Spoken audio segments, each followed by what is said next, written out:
Welcome all. Thank you so much for joining us. This is our first time actually doing something like this. We called it a town hall, but really for lack of a better term, but we wanted to make sure that all of the different community steering committees who had, in this case, the same structure for one of the measures, which was electric vehicle mechanical training or mechanics training, all had sort of the same foundation from which to work in sort of how they develop the measure, work with the district in order to deploy this measure and get it going in the community. And the reason we realized that this was important is because we, through work with some of our partners, and I'm going to introduce our partner here in a second, through Valley Clean Air Now, which is Valley Can, you saw them on the agenda.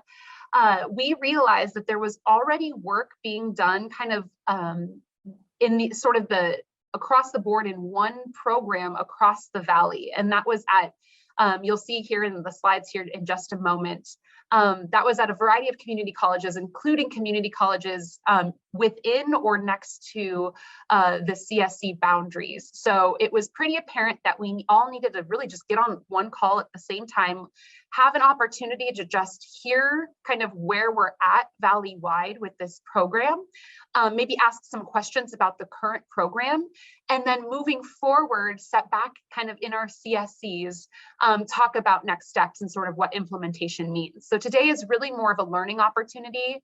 Definitely, I think you'll be surprised and really excited about kind of where the program already is. And hopefully it starts us thinking a little bit about opportunities moving forward. So for those that don't know, I think I know almost everyone or pretty much everyone, but I'm Jessica Olson. I am the Director of Community Strategies and Resources at the district. And we have here with us today our guest, Rocky Carlisle. He is from Valley Clean Air Now, or Valley Can, as you'll probably hear us say a million times. And I'm just going to have him quickly introduce himself, and then we'll just jump right into kind of all the discussion. Hi, I'm Rocky Carlisle. I've been with Valley Can for about 2 years. I'm a retired engineer from the Bureau of Automotive Repair.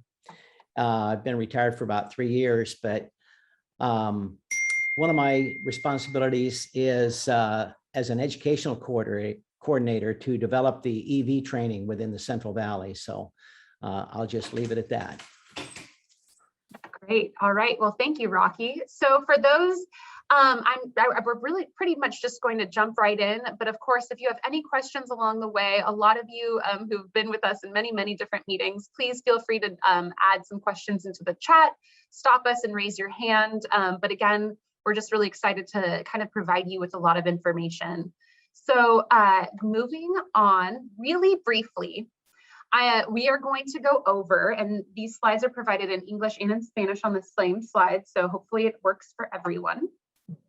But really briefly, these slides are posted online, so maybe I can have someone on the team to just drop the slides in the chat in case anyone wanted to follow along kind of at their own pace. But the electric vehicle mechanics training measures are in the adopted SERPs of the Stockton, South Central Fresno, and Shafter communities. However, we did invite our Arvin Lamont community members to come and be a part of this. So if you are part of that community, you can certainly learn along with what's already in adopted SERPs. As we develop our SERP, we can kind of use this as a foundation to think about. Within the SERPs, each SERP has different amounts based on kind of the work with the community of funding to develop electric vehicle mechanics within the community. So this, of course, as you can imagine, the reason that it was important is that it supports the deployment of electric vehicles within those communities, because now folks that maybe had a thought that I don't want to buy an electric vehicle because where am I going to get it repaired? Well, the idea is if we start developing folks within our communities that can work on these types of vehicles, that might encourage folks to purchase an electric vehicle, which of course, as we know, provides cleaner opportunities for transportation. And so the emissions reductions, while not direct, are certainly associated with additional electric vehicle deployment, assuming that someone gets an electric vehicle and takes their gas vehicle off the road, or in some cases their diesel truck, as we move forward and start deploying electric heavy duty vehicles as well.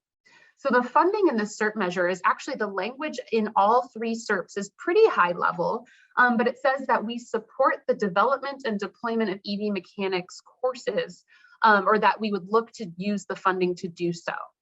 And so as I kind of mentioned on the onset, and what I'm going to share here and just have, I'll have Rocky kind of go over, is what we discovered and what we've kind of known now really for the past several months in working with our partners, is that the development and deployment of these courses has already been underway. So I'm going to pass it off to Rocky to sort of go over what's currently happening kind of throughout the Valley. And if at any point, again, if you, Rocky, or anyone else on this call needs to stop and ask any questions, feel free. I can unshare the screen if it's easier to talk face to face. So with that, I will pass it to Rocky to sort of talk about the program. Thank you, Jessica. Basically, we started this program a little over a year ago.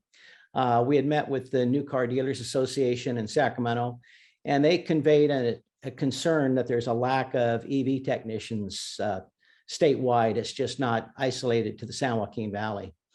So we kind of brainstormed on a way to implement the EV training. And what we came up with is to enlist the help of some colleges in the Central Valley. We had several grants to do so. And we ended up with Bakersfield, Reedley, Fresno City, San Joaquin Delta, and Merced colleges. And that kind of gives us a good coverage of the Central Valley, if you will. And the first course we developed was a 40-hour introductory course. This was heavy on safety, kind of a review of Ohm's law, so they understand the basics. And then just fundamentally at a high level, you know, batteries and dealing with the high voltage batteries, the fact that they won't only hurt you, but they can be lethal if they're mishandled. So we've already completed 3 of those courses in 3 of the colleges. One is currently underway. And the 5th one is going to be taking place in the next week or so. And the response we've got is phenomenal. Everybody loved the course. They fully intend to sign up for the additional course, which we're creating right now, which is going to be a 4-unit course. And that's going to go into more depth as far as training. We've also provided a lot of equipment to the colleges that needed it. It's not cheap to get into EV training, as you might imagine. Some of this equipment is very expensive. And so we've helped out the colleges to kind of fill in where they were lacking some equipment.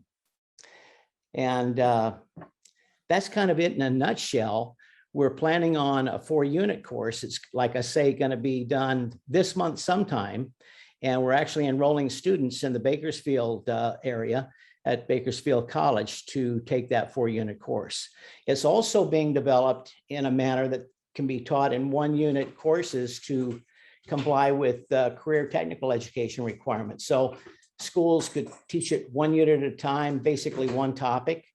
And it would be easier, especially for working technicians, to take the training. So that's kind of it in a nutshell, Jessica.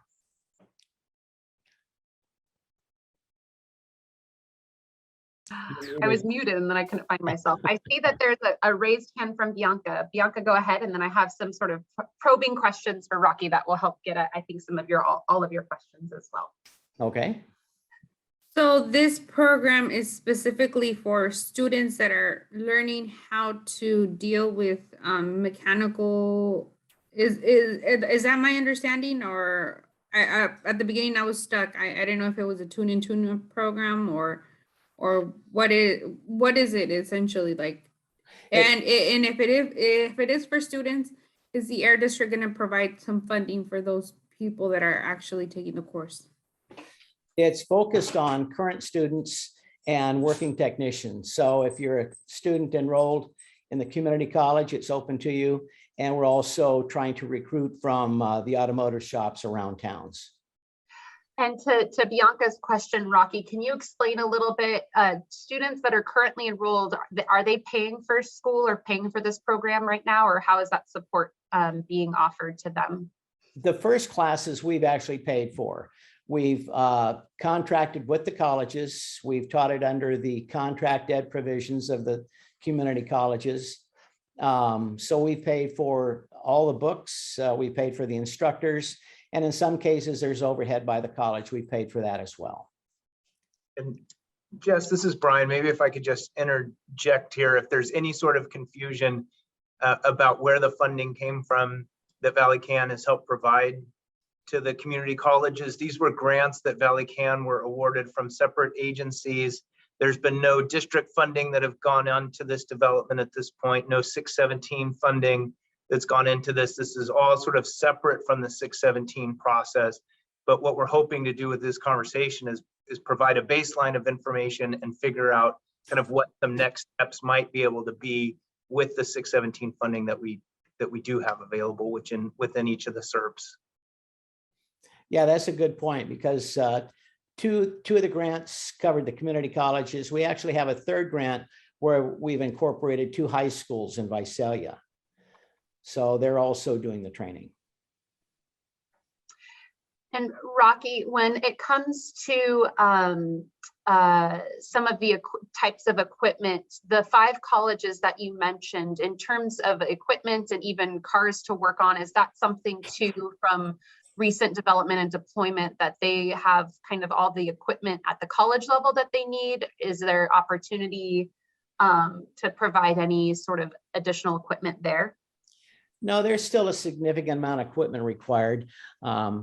They have some training boards that we've purchased, but we haven't been able to purchase enough to cover all 5 colleges. One college, I should mention, San Joaquin Delta, they really didn't need any equipment. They had a very large grant a couple of years ago where they pretty much purchased all the equipment they need. But the other 4 colleges, we spent quite a bit of money on things like electrical gloves and milliohm meters and just special equipment that are required, for the electric vehicles. I see Bianca's hand again. Bianca, go ahead. Are they also going to provide these sources to the community, the extended community colleges? I know that BC has some extended colleges around the area, even Chapter, Arvin. Would students be able to participate in those classes? They could participate. As far as expanding it to additional schools, we've currently exhausted most of our grants for this year, but we're working on additional grants. So that's still in the planning stage. So we'll have more on that maybe next month. Rocky, from my understanding, though, that this has to be at places that are, or has been so far, because of all of the equipment, it's at locations that already have like an automotive repair program. Yeah. And we're adding equipment to that program, correct? Yes, it would be very expensive to try to remotely teach these classes. Taylor and then Kevin. Yeah, Rocky, I have a quick question about just like role relative to the colleges that you work with. So are you primarily fundraising for these programs? Do you write curriculum, like relative to like the colleges that are actually administering these courses and meeting with students and like teaching and maybe doing placement or whatever else? Like, what is Valley Can's role within these curricula? Basically, we've coordinated the development, should I say. I've contracted with a number of instructors to develop the curriculum. I've contracted with 2 other instructors down in Los Angeles to peer review it. So we're confident that it's solid. The peer review is undergoing right now with the 4 unit. But once we have it complete, then we're going to offer the curriculum to anybody that wants it. It's going to be pretty much turnkey because it'll have PowerPoint presentations, it'll have quizzes, final exams, lab assignments, and that kind of thing. Gotcha. And do you have a role in fundraising as well, I understand? No, my role is administering the funds. Tom Knox takes care of the fundraising. So Valley Can, though, takes care of the fundraising as well. Yeah, sorry, that was my question. Yeah. Yes. And I believe he's online, so. I'll go to Kevin. Hi.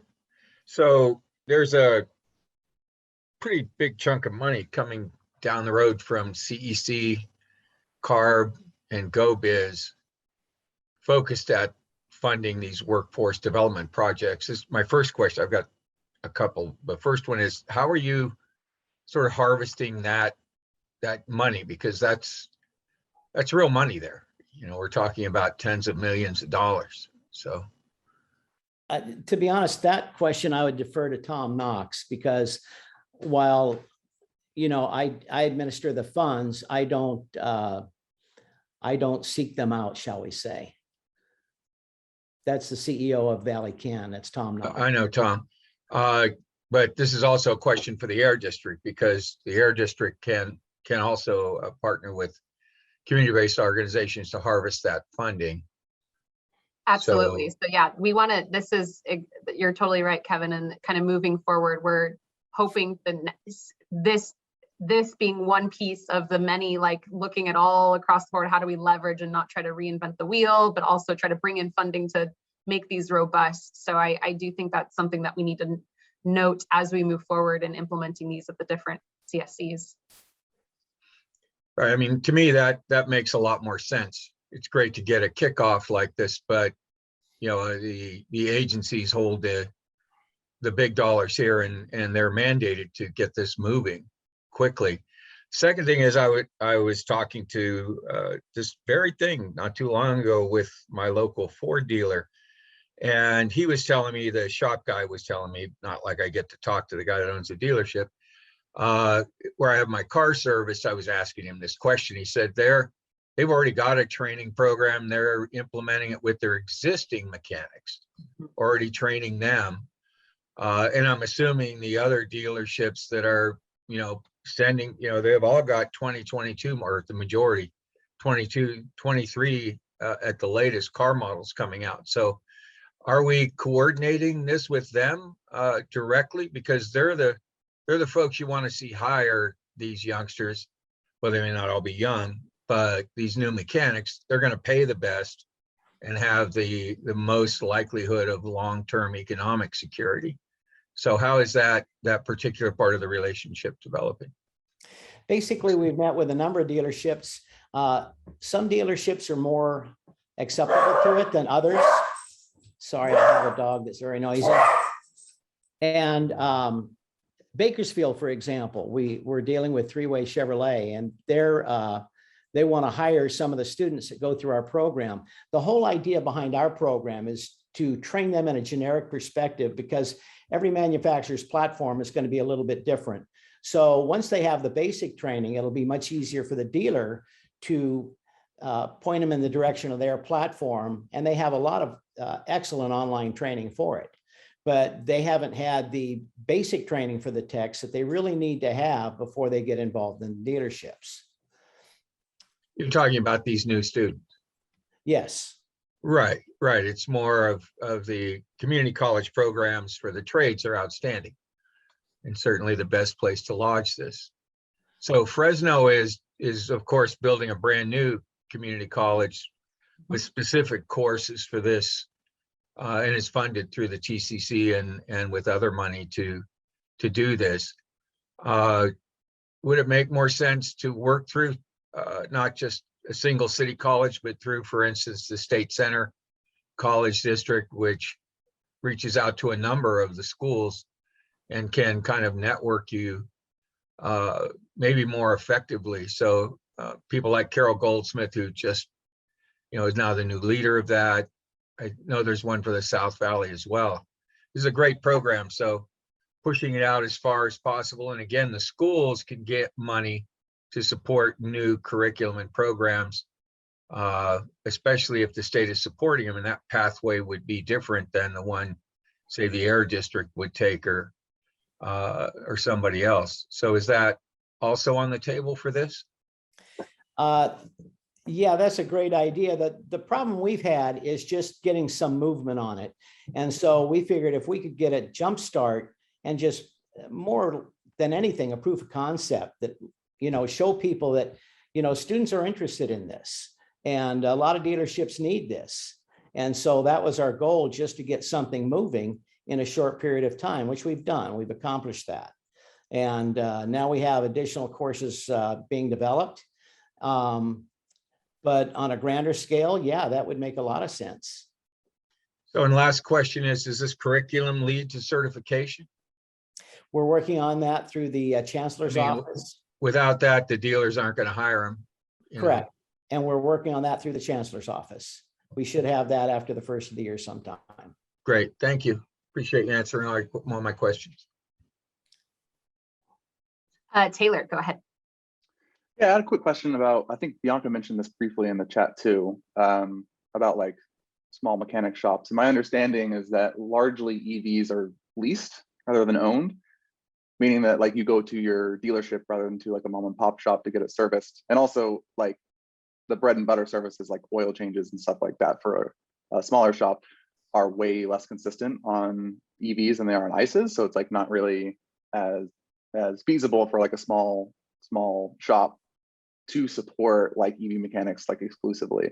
So given the kind of like almost like limited nature of like where like students who graduate out of this program can go, which is largely towards like dealerships, like what do you understand is like current market and projected demand for EV mechanics now and moving forward? Like where can these folks actually land?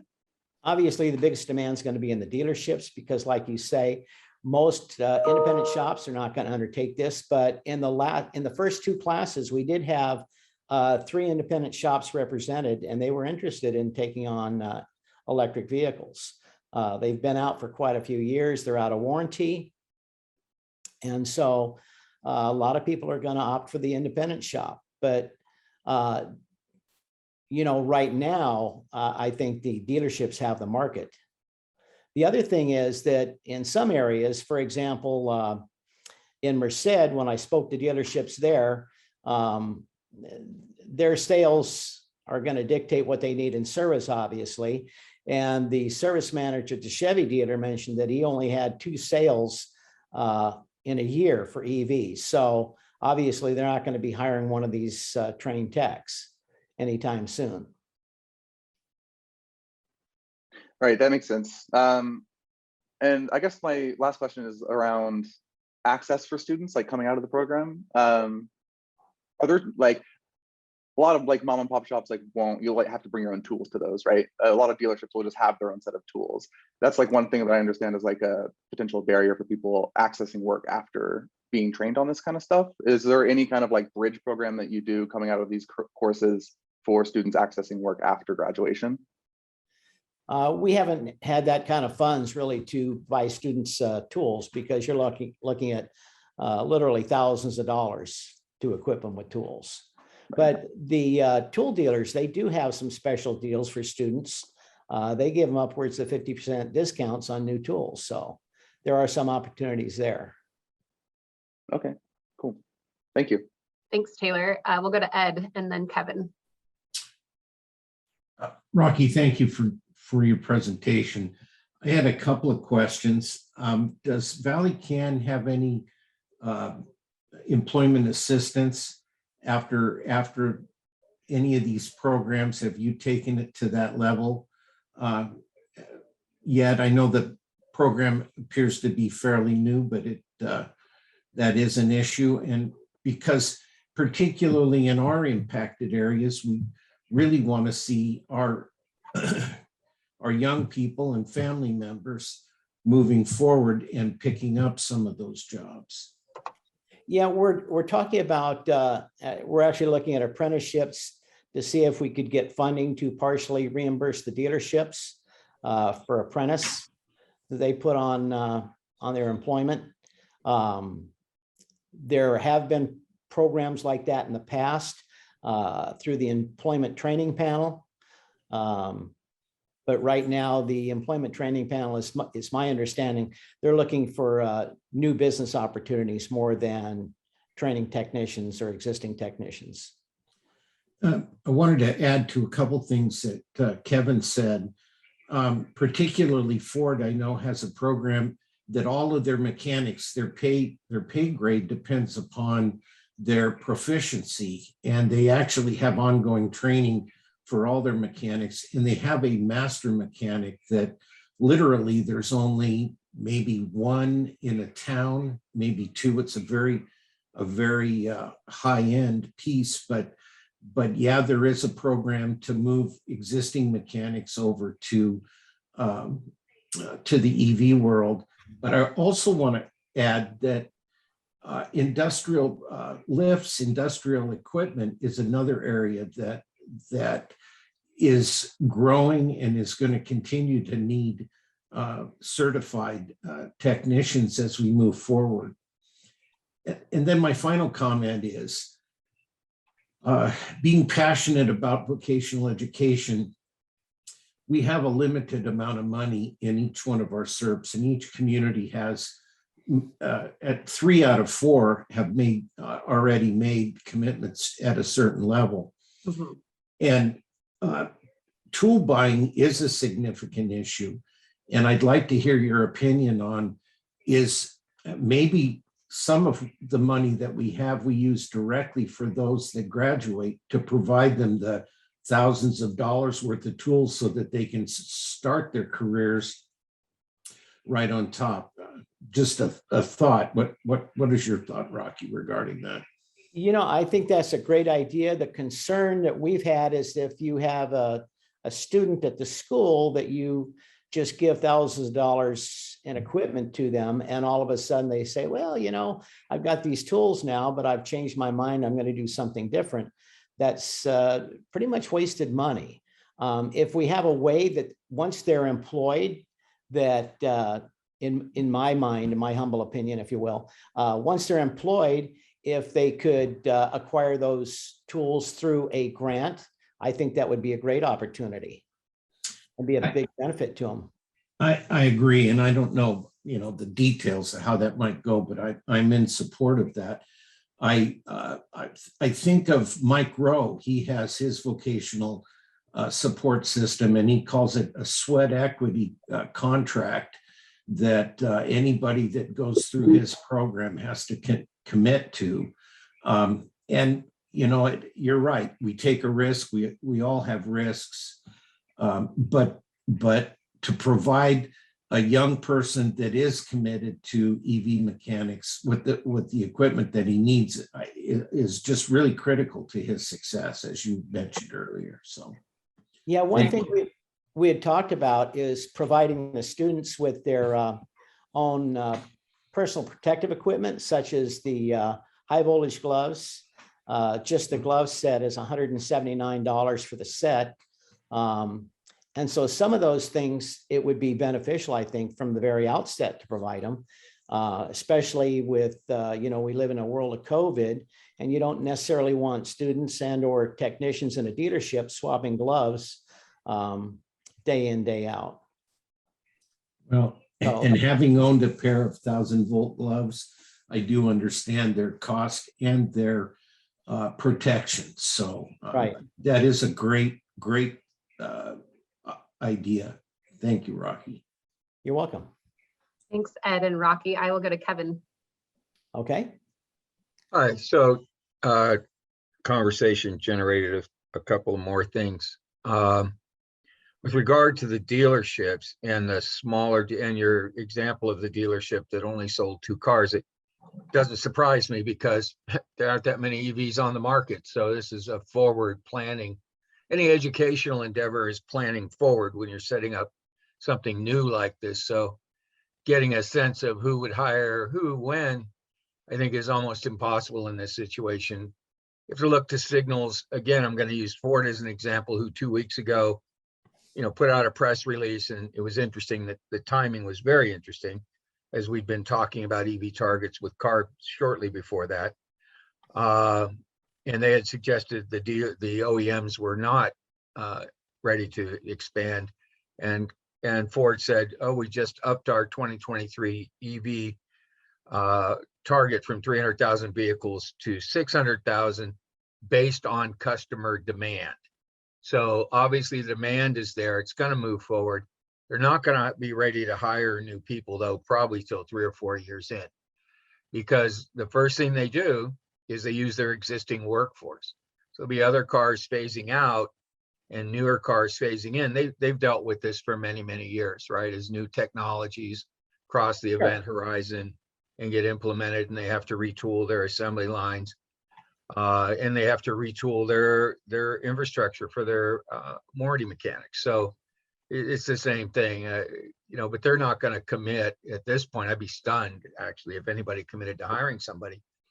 Where the real need is going to be, and probably sooner rather than later, because these vehicles are on the road, and that would be in the trucking side. So hopefully this program can be expanded to include very class 2 to eventually class 9, but right now to class 8 vehicles.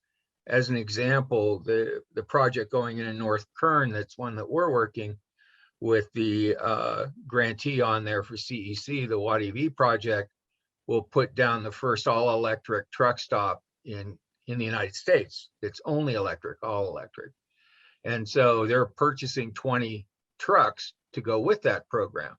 So they're going to need people to do maintenance down there on those trucks, and they have committed to hiring local people, but right now those local people are thin on the ground. So I haven't asked them yet, but I'll know next week how they plan to deal with that particular issue. But that's very real. Obviously, the HFIP program just purchased 800 vehicles. Pepsi through the Air District just got money for 50 vehicles down here, and I believe 50 in Stockton that are also, I believe, Class 8s. So Class 8 and below is reality. It's happening. They're on the road. They're building them. There's standing orders for them. They're backlogged. So I think if I was going to invest in mechanics at this point and training them, I'll be honest with you, I would want to make sure that there is a program that puts them in the lineup for being big truck mechanics. So that would be one. The second one is addressing the tool conversation. So we do a lot of work. I've done a lot of work with the colleges over the years, and especially a huge supporter of vocational programs. My son's in the IBEW. I was an HVAC mechanic and ran a company for 8 years before I went to college and changed everything I did. It's all very near and dear to me personally, but right now, the federal government and the county, if these kids, and I keep calling them kids again, I understand they may not be, but if they're on CalWorks program, CalWorks will actually pay for their tools. You don't have to worry about it. CalWorks will get them a computer if that's what they need. So it's important, again, to have that sort of 360-degree understanding of all the different assets that are out there. And it becomes essentially a case management project with these, especially this first group, to make sure that somebody's on the ground who can connect them to all these resources, help them get their FAFSA application completed. So if there's any funding they can get, grants, they don't want anybody going into debt on this. So, I think, that the level of planning has to be done before, anything gets involved. And the colleges know this really well. So I'm interested to hear, how that, when I heard the tool conversation, it bothered me because I get it. Sure. And it happens to them where people take off with the computer and don't finish their class. Well, that computer is going to do work for somebody somewhere. So it's, it's going to eventually benefit the economy. The same with those tools. Not that I'm supporting that. I'm just saying it's worth the risk. And they're not buying anybody a brand new set of Snap-on tools.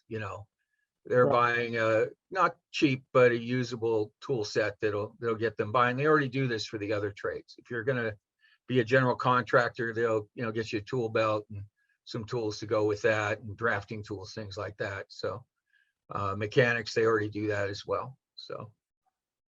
Well, just as a side, I was a technician for 26 years, so I'm well aware of the expense of tools. They still sit in my garage, pretty much unused these days. However, in regard to the training for Go to mine. For trucking organizations, the beauty of this training is from a generic perspective. I mean, when we talk about batteries, we don't talk about specifically a Toyota or a Chevy Bolt or any of the specific batteries. We just talk about them in general. And of course, we use the Toyotas and the Chevy Bolts and whatever batteries we have. But at the end of the day, the battery construction and the safety procedures are pretty much across the board. They're going to be the same. The same way with inverters and converters for these vehicles and the motors. So they'll have a good basic understanding regardless of the size of the vehicle. And the tool issue, I agree. That's if there's other opportunities, students should be made aware of them, but some of them they're going to have to search out. I think that's out of Valley Can's purview, if you will. I think we could certainly point them in that direction in the class, but we have, like I say, a limited scope and a limited amount of funds. And Does just that kind answer of, your question? no, that's perfect, Rocky, thank you. And to sort of remind everyone, that's exactly why we have this we brought Rocky here to sort of explain what the program is, talk about the limitations, what that as it's currently being implemented, so we can then focus and say, okay, where can we pick up, if needed, the pieces, or even some of the great discussion we're already having. I think there's some great brainstorming out there that we can work with and start to, do our usual connect with CARB, what's possible from the funding perspective of the search. So I really appreciate it. We have 20 more minutes, so definitely more time for questions. I see Mr. Edward is next. I appreciate Kevin's comments, but I do have some concerns if we focus on heavy duty trucks. The 50 trucks that that the district is supporting for Pepsi, or PepsiCo rather, they won't even start to be built until 2023, according to Tesla. And there's 50 Kenworths out there that have been granted. Now they're going to be going into production right away. But as a truck buyer, I can tell you that internal combustion engine trucks, prior to any discussion about EV Class 8s, required between 12 and 18 months once an order went through for them to put all the materials together. I believe we need to prepare our students for heavy duty. I just think that we need to have a realistic view of how quickly and how many we're going to need to do Class 8 work moving forward. And that's why I said we're not going to need these new mechanics for 3 to 4 years. It's the vehicles, especially on the heavy duty side, are just being built. Of course, there's buses that have already been built, and some other vehicles. There's some on the road, some that are prospective, but also on the electric car side, we won't reach a certain saturation of those vehicles. Advanced Clean Cars 2 is targeted for 25, 26. So we're really not going to see that, that sort of concentration of these vehicles and the turnover in the new car fleets and individual purchases until then. So the worst thing you can do is get an education in something and come out and there's no need for whatever it is that you do. We certainly have seen a lot of that over the years. And I'm not saying we shouldn't do it. I'm just saying that all has to be considered as you're moving forward with something like this. Well, and that's why I wanted to add industrial electric purveying equipment also to this, because there is a growing need absolutely in that area. So, ultimately, I believe too that once the heavy duty truck manufacturers begin to actually go into production, they'll actually also begin classes that will support their equipment in some manner. And I really believe that the program that Rocky's got going on ultimately will be a great precursor to their skill level moving forward as those trucks become equipment that needs some kind of hands-on repair. Thanks, Ed. I see two more hands, and then there was a question in the chat. So I'll have Cynthia go, and then I see a question in the chat that I want to read out loud, and then we'll go to Albert. Yeah, thanks, Jessica. I just wanted to bring uplift the question that I had asked in the chat, and Bianca had a similar one too. So these courses are just offered in English, correct? And if so, is there any potential or planning to expand these into Spanish? And also wanted to uplift the question. Another question that was in the chat was about these are just for electric vehicles, correct? It's not dealing with maintenance and of infrastructure as well. It's just the vehicles itself. Yeah, it's the electric vehicles themselves. And sorry, to the earlier question, I think she also was asking was about, these are English courses, these are courses conducted solely in English, or is there opportunity for Spanish speakers? Yeah, they are currently in English.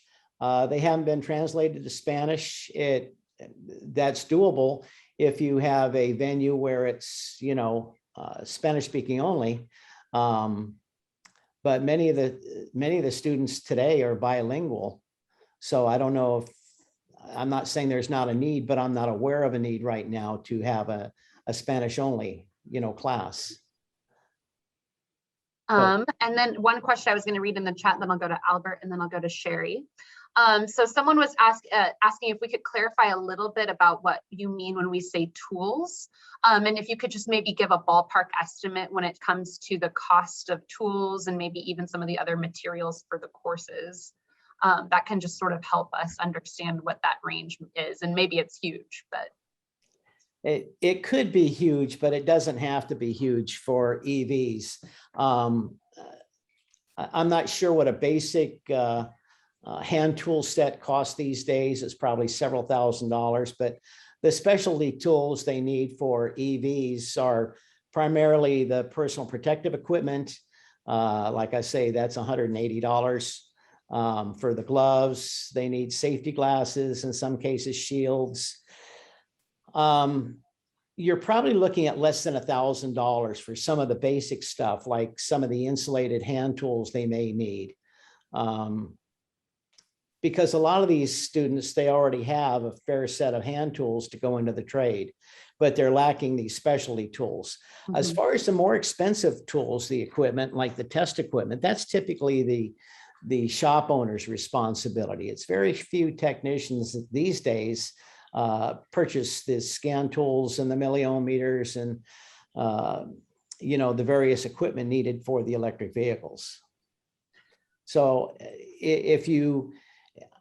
I'm just shooting from the hip here. I think for with a couple of $1,000s, they'd probably be equipped to work on the EVs.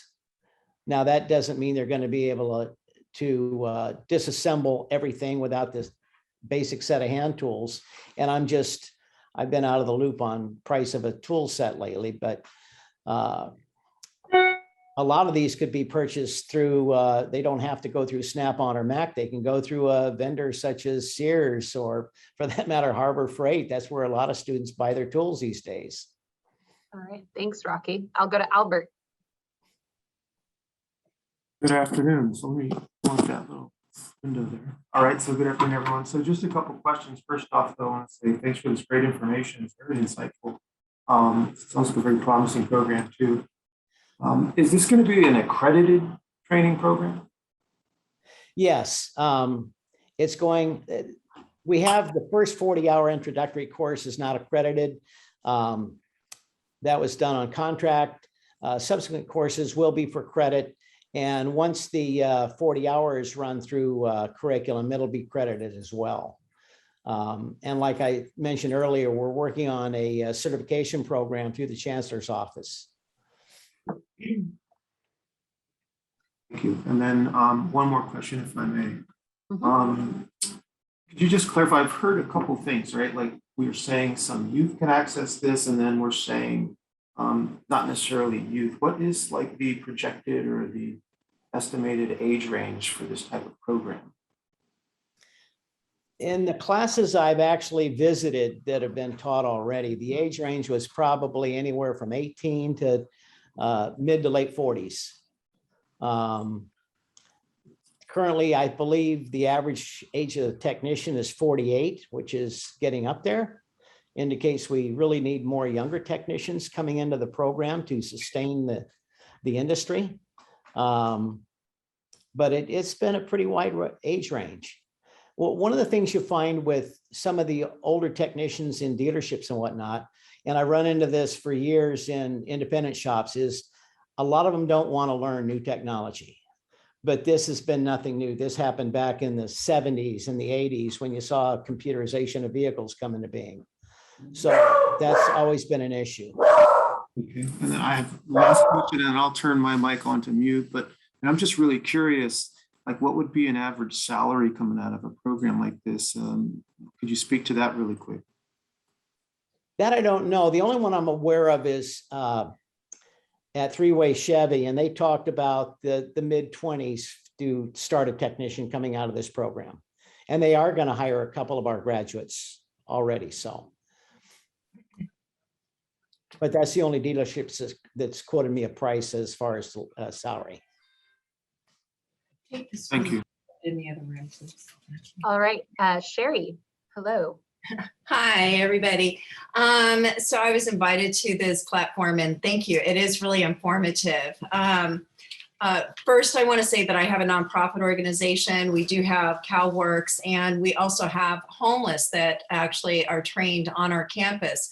And we rescue food, but we also have job training. And so I was really excited about this class, and I just had some questions, or this offering.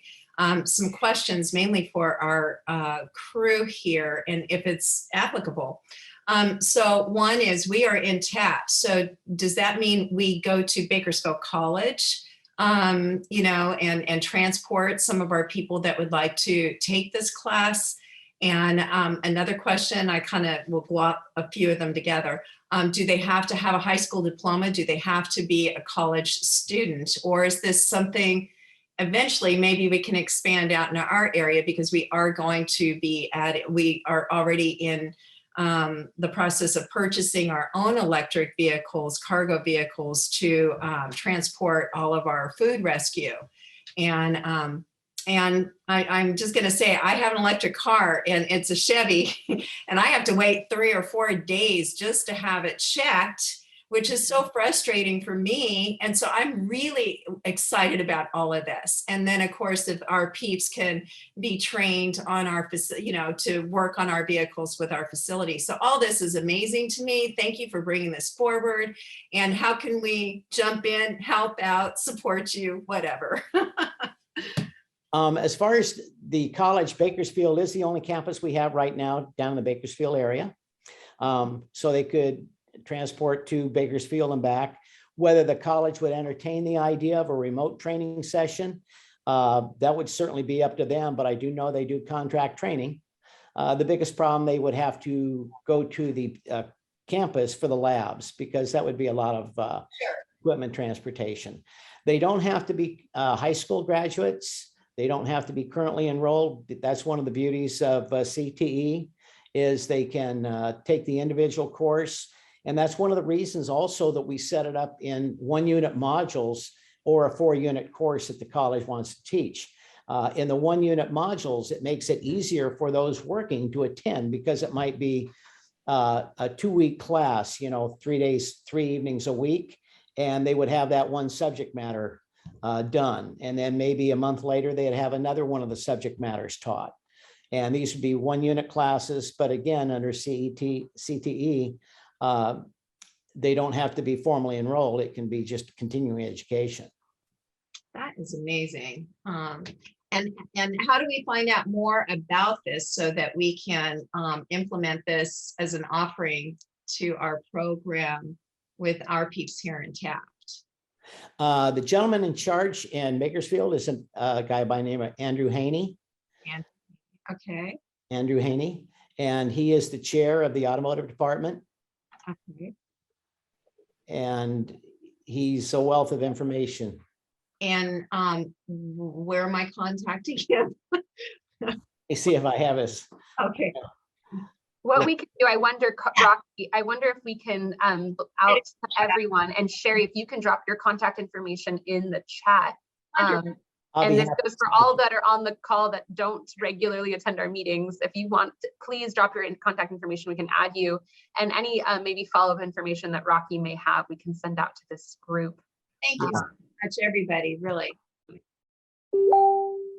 All right, I see. So I see Kevin's hand. I don't know if that's still raised, Kevin, or if you have an additional question or comment. I'm going to lower Sherry's hand as well. There is Ed, he mentioned it earlier, but I will read out loud that there is a need for high voltage electricians to develop the grid, which is an important sort of like foundational piece for electric vehicles. So just kind of mentioning that could be an opportunity as well.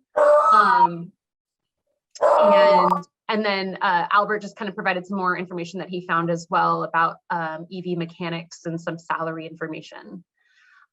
So we only have a few more minutes, so I might just wrap up with just, of course, thanking Rocky for being here, for taking all of our questions.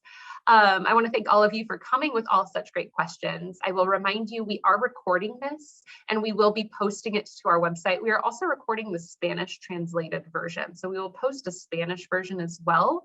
That's kind of a new thing for us. We're very excited about it because we have our great interpreters interpreting for some of the folks right now, but understand not everyone could make it today. But this was such just a wealth of just discussion. It's hard to capture what was just talked about in slides and in notes. So certainly the discussion is very important. I'll just sort of summarize by kind of just once again letting you know that what we just talked about is a program that Valley Can, or Valley Clean Air now, has implemented over the past year, or really been working on the past couple of years, but really implemented pretty recently across various colleges, including Delta College in the Stockton area, Fresno City College, soon to be at the new campus actually, which is in the Boundary, Bakersfield College, Reedley, and Merced. And so all of that, what we just talked about, is funded through Valley Can, is supported in the ways that you just heard from Rocky by Valley Can. But of course, as we know, there are implementation funds in our SERP, or incentives funds rather, in our SERP to implement these programs across the different levels. So hopefully having sort of a foundation of where we are. I heard a lot of great ideas about maybe continuing to support students. I heard some great ideas about tools and maybe some equipment support at the various colleges, maybe ongoing, maybe job placement support, apprenticeships, and then obviously what I just read out loud about maybe foundational understanding or support for training for electricians. So lots of great ideas, and we're definitely we take all these notes and then go back to the CSCs and talk, maybe it's implemented slightly differently at the different CSC levels. If you have any other questions, or you want to place your contact information if you're not a part of our CSC in the chat, that way we can provide you some follow-up information, please do so now. If you have any other parting thoughts or pieces of wisdom for us, Rocky, now's the time to leave us with it. No, it's really been a pleasure, and I thank you for this opportunity. One thing I just want to clarify, we don't directly fund that, that's through grants that we've obtained. So I didn't want the grantors. Yes, I should say they are the administrators rather of grants that they receive Right. to fund the program. Thank you. Yes, that definitely warrants clarification. Well, I appreciate all of your time. Again, we will post this recording. We will post notes, and we will follow up with any additional information to all of you. So thank you so much, and enjoy the rest of your day. Thank you.